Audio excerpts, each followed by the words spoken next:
नाव धारा के प्रतिकूल 15 किलोमीटर की दूरी 5 घंटे में तय करती है और धारा के अनुकूल 42 किलोमीटर की दूरी 6 घंटे में तय करती है, तो धारा की गति किलोमीटर प्रति घंटा में होता है।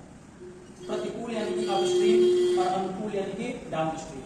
मान लेते हैं हम कि नाव की चाल शांत जल में x किलोमीटर प्रति घंटा और धारा की चाल y किलोमीटर प्रति घंटा।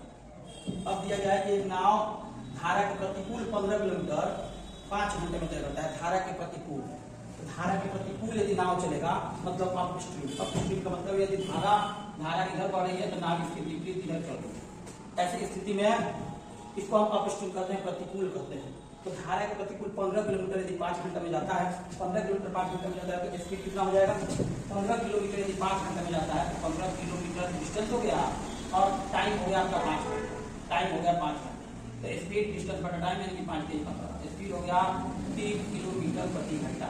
3 किलोमीटर प्रति घंटा अपस्ट्रीम यानी कि धारा के प्रतिकूल क्या होगा?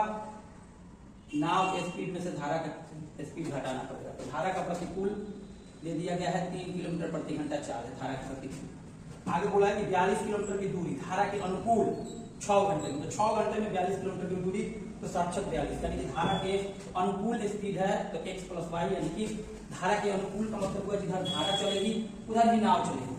तो धारा के चाल नाव की चाल दोनों जोड़ देते हैं, तो धारा के साथ स्पीड है 742 यानी कि 7 किलोमीटर प्रति घंटा।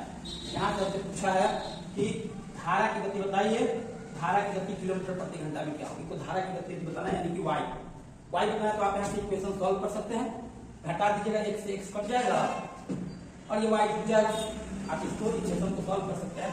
इक्वेशन को सॉल्व करेंगे, y का मान निकालना है तो माइनस कर देंगे, ये माइनस, ये भी माइनस और ये भी माइनस। ये माइनस माइनस कट गया, ये हो गया -2y बराबर ये हो जाएगा -7 और +3 माइनस से माइनस गया, 2 से 4 गया, 2 से।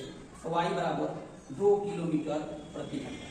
y बराबर 2 किलोमीटर प्रति घंटा आपका आंसर हो जाएगा 2 किलोमीटर प्रति घंटा। लेकिन आप इसको और आसान कर सकते थे, यदि ये दोनों इक्वेशन आपके पास आ गया x - y और x + y तो आप डायरेक्ट निकाल सकते हैं। डायरेक्ट यदि x का मान निकालना है तो इस दोनों को जोड़ के आधा कर दीजिए, x का मान हो जाएगा दोनों को जोड़ के 10/2 यानी कि 5 किलोमीटर प्रति घंटा हो जाएगा।